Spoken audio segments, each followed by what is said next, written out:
تزامنا مع الذكرى الرابعة لثورة 25 من يناير، تعددت المظاهرات والتفجيرات في العديد من محافظات مصر، فبعضها خرج لمعارضة السلطات الحالية، وبعضها كان يستهدف قوات الشرطة وتدمير المنشآت العامة، فضلا عن عمليات قطع الطرق، مما أثار استياء الشارع المصري. لماذا يا بلدي أغلب شهدائك من الفقراء؟ معظم اللي موجودين أو معظم اللي ماتوا كلهم من الفقراء، وللأسف الإعلام بيوجه على الناس المعروفة قوي، أما الناس اللي هي الغلابة محدش بيعرف عنهم أي حاجة أو بيسمع عنهم أي حاجة. فالنهاردة احنا بنقول البلد فعلا مستهدفة، احنا عاوزين نطلع من اللي احنا فيه. كل مصري وكل عربي وكل مسلم وكل مسيحي لا يرضى أبدا باللي بيحصل ده، لا نرضى إن مصر يبقى جزاءها كده.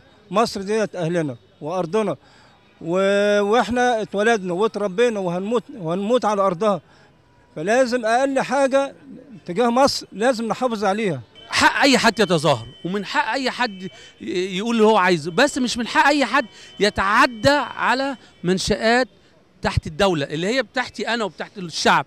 يعني لما أشوف قطر بتاع ناس غلابة درجة ثالثة، ناس بتحرقه وناس يعني بتولع فيه بتاع ايه؟ انت عايز تتظاهر وعايز تقول كلمتك ولا نازل تدمر؟ يبدو ان البعض في الشارع المصري يرغب في الاستقرار والوقوف خلف قياداته السياسية. التظاهرات المفروض ان هو وفقا لنص الدستور المفروض ان التظاهرات دي حق، وطالما المتظاهر ملتزم ما بيعتديش على حده فده حقه، والمفروض ان الشرطه انها بدل ما تعتدي عليه انها توفر له الامن.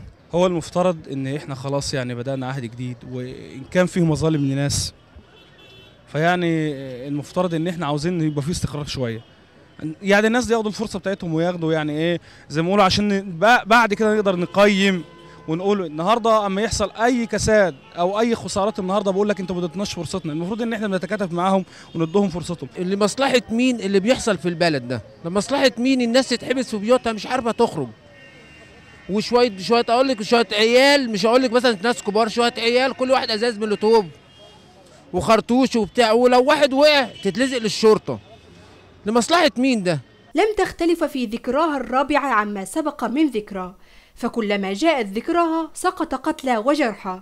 إنها ذكرى ثورة 25 من يناير التي ما زالت على صفيح ساخن. ثورة يناير المجيدة فخر لكل المصريين، وبعد مرور 4 سنوات على اندلاع الثورة لا تزال الأحداث مشتعلة بالبلاد. فمتى سيأتي اليوم الذي يجني فيه المصريون ثمار ثورتهم وترتاح فيه أرواح الشهداء؟ من وسط العاصمة المصرية القاهرة، يرى شوقي، قناة الحدث.